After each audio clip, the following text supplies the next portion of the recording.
forced to go and attend and take part in these activities if they wish to be elevated to the highest levels of the geopolitical power structure. Take George Bush Sr., documented member. And then, of course, there's his son. Now, the last 4 generations of Bushes have also attended the Skull and Bones Society at Yale, well known to be steeped in the occult. Then there's Bill Clinton, a frequent attendee. Upon closer inspection, the entire federal government at the highest levels is infested with Bohemian Club members. And it doesn't stop there. America's private run-for-profit Federal Reserve Bank, from its very inception in 1913, has been run by prominent members of the Bohemian Club. Central Bank Chairman Alan Greenspan was seen leaving the Bohemian Grove only 1 month before he was appointed chairman of the Federal Reserve. He had to be a made man to be a member of the most powerful cabal on the planet. Historical records are clear from major universities. The Manhattan Project was planned and instituted and run from the Bohemian Club. All of this going on in an atmosphere of bizarre revelry.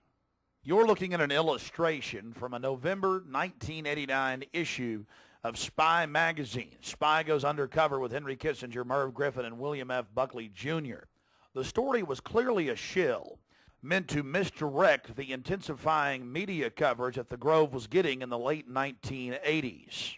The writer's spin is obvious. They're just masters of the universe, big frat boys blowing off steam.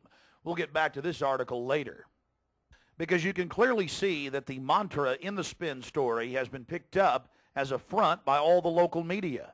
Sure, they're elitist. Sure, they have some bizarre rituals, but what's the big deal? They're just having fun. If that was the case, why would David Gergen, presidential advisor to President Clinton, resign from the Bohemian Club and 17 other organizations when it was revealed in 1993? Organizations like the Trilateral Commission, the Council on Foreign Relations, the Bilderberg Group. But it's not just the Washington Times and the Sacramento Bee. You're looking at an illustration from the pages of Parade magazine, February 22nd, 1981. This story was the most accurate and revealing, detailing the so-called mock-human sacrifice. Former German Chancellor Helmut Schmidt wrote extensively in his memoirs, Men and Powers, a Political Retrospective, goes into great detail about the secret establishment running the world, the Trilateral Commission, the CFR, the Bilderberg Group, and of course, ladies and gentlemen, the Bohemian Grove, a place that he often talked about being a wonderful hideaway, a place to spend time with Nelson and David Rockefeller, and to talk about world government and steering societies. On page 225 of Men and Powers, he talks about it being one of the most astounding places he had ever visited in the United States, and how that feeling intensified over the years with subsequent visits. The book goes on for page after page discussing the corporate, private, governmental infrastructure of world government. Going back to the Spy magazine spin piece, they have lots of rosy illustrations of drunken establishment types dancing around having fun with the rituals going on in the background. They even admit that they wear bizarre Ku Klux Klan style robes. And there's even a photo released by the Grove of the ritual being engaged in. They talk about the incredible security surrounding the Grove. And they even admit that a corpse, a sacrifice, is borne across the lake. But it's all in good fun.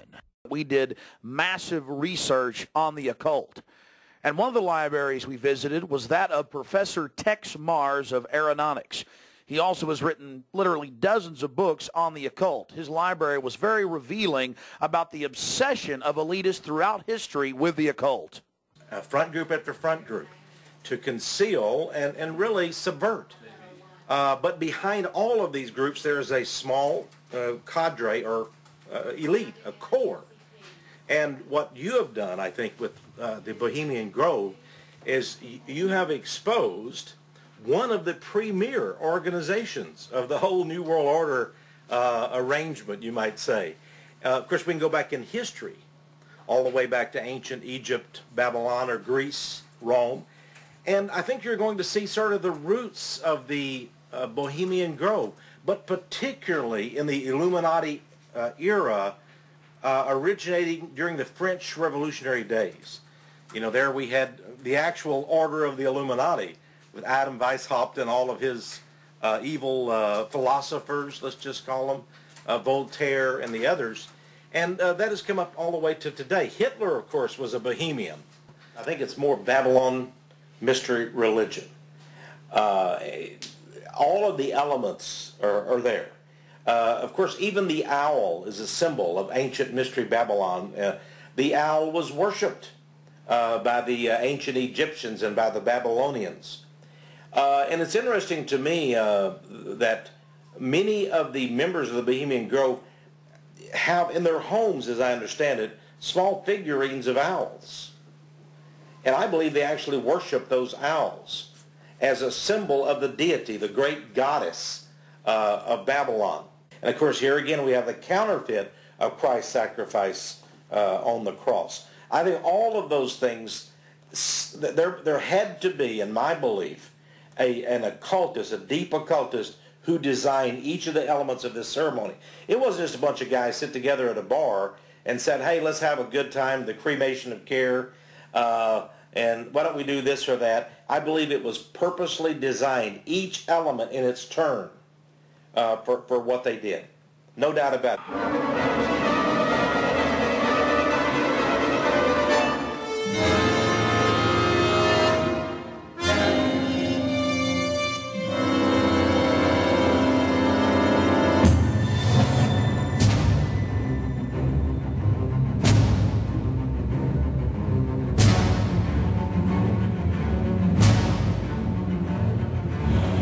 Slide the metal end into the buckle and adjust by pulling on the loose end of the strap.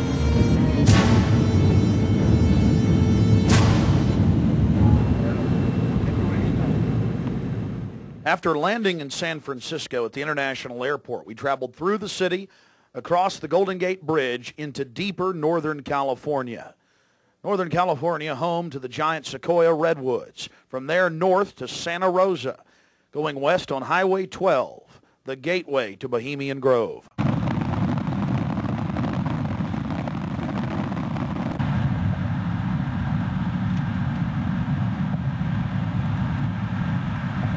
We spent the first night in Santa Rosa before getting up early in the morning and traveling into the town of Occidental, where we were going to meet the British media and start our investigation. Well, here we are in Northern California, right outside the Bohemian Grove. The fruits of nature. But I'll tell you this, I don't worship it and sacrifice things to it. Let's go find out what's going on. Yeah. Well, here we are, folks. Turning on to the Bohemian Highway and Bohemian Grove.